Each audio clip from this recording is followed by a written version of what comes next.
Assalamualaikum warahmatullahi wabarakatuh.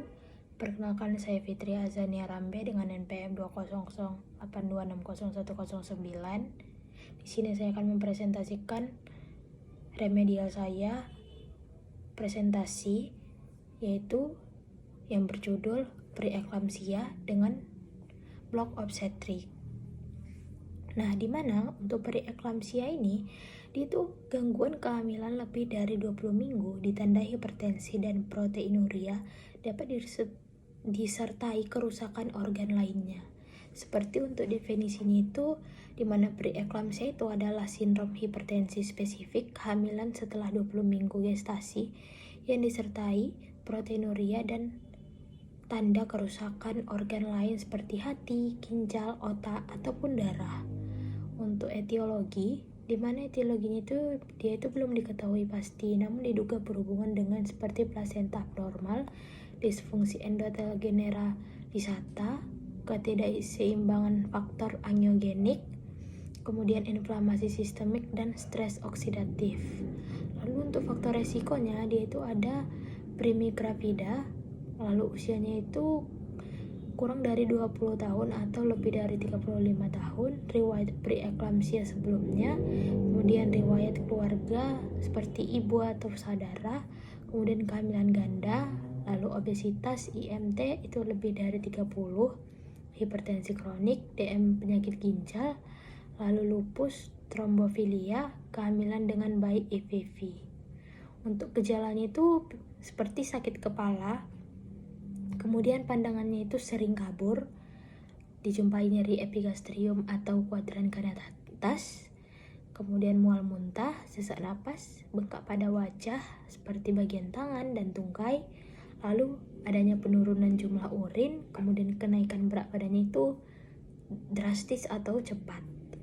Untuk pemeriksaan fisik, itu tekanan darah lebih dari 140/90 mm air raksa atau dua kali selang 4 jam, lalu edem atau wajah tangan tungkai, lalu hiperrefleksia, nyeri tekan epigastrium atau kuadran kanan atas, tanda iritasi peritoneal atau pada kasus berat, kemudian kenaikan berat badan lebih 1 kg per minggu. Untuk pemeriksaan penunjang, itu yang pertama proteinuria, UAP, lebih dari 300 mg per 24 jam, atau protein atau kreatinin rasio lebih dari 0,3 atau dipstik lebih dari 1 tambah jika kuantitatif tidak tersedia. Darah rutin, itu hasilnya trombosit itu menurun, HB-nya menurun, fungsi hati, AST atau ALT itu meningkat, fungsi ginjal, kreatinin itu meningkat, asam uratnya itu meningkat, lalu urinalisis lengkap, USG obstetrik atau pertumbuhan janin, air ketuban atau Doppler, pemeriksaan penunjang itu sesuai kondisi. Kemudian untuk komplikasinya itu eklamsia atau kejang, bisa jadi HELLP syndrome, solusi plasenta, absesio plasenta, gagal ginjal akut, edema paru, stroke, kematian ibu atau janin BBLR prematur atau IUVD. Untuk prognosisnya itu bergantung pada usia kehamilan saat terjadi derajat keparahan dan kecepatan penanganan. Umumnya itu baik jika ditangani dini dan dapat secara yang tepat.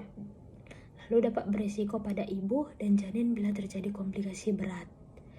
Kemudian untuk pemeriksaan penunjangnya itu untuk tata laksana farmakologi itu ada antihipertensi seperti metildopa, nifedipin, labetalol sesuai kondisi. Kemudian bisa juga MgSO4 atau magnesium sulfat.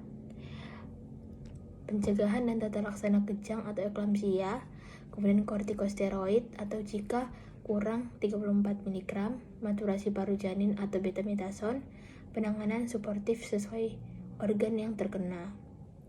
Untuk tata laksana farmakologi itu bisa kita ajukan istirahat yang cukup, posisinya itu miring ke kiri, diet seimbang, kemudian tinggi protein, rendah garam, pembatasan cairan atau sesuai kondisi, lalu monitor tekanan darah, diuresis dan tanda bahaya, kontrol prenatal teratur, edukasi tanda bahaya kehamilan, lalu rujuk ke fasilitas dengan pelayanan obstetri dan neonatal yang memadai.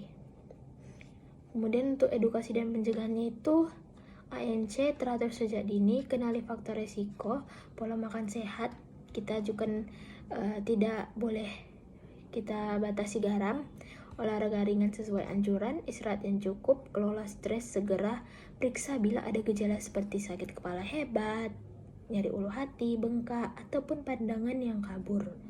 Namun, pada ringkasan preeklamsia ini, deteksi dini seperti kontrol teratur dan penanganan tempat dapat menurunkan risiko komplikasi pada ibu dan janin. Berikut isi referensi saya terkait pada penyakit preeklamsia, yaitu yang pertama, American College of Obstetricians and Gynecology, Gestational Hypertension and Preeclampsia Obstet Gynek tahun 2020. Kemudian yang kedua, World Health Organization tahun 2011. Yang ketiga, William Obstetric MC Graw-Hill Education tahun 2022. Lalu yang keempat, Gaps Obstetric Normal and Problem Pregnancies Elsevier tahun 2021. Mungkin sekian isi presentasi saya yang bisa saya sampaikan. Jika ada kesalahan atau kekurangan, saya mohon maaf, kepada Allah saya mohon ampun. Terima kasih, saya tutup. Assalamualaikum warahmatullahi wabarakatuh.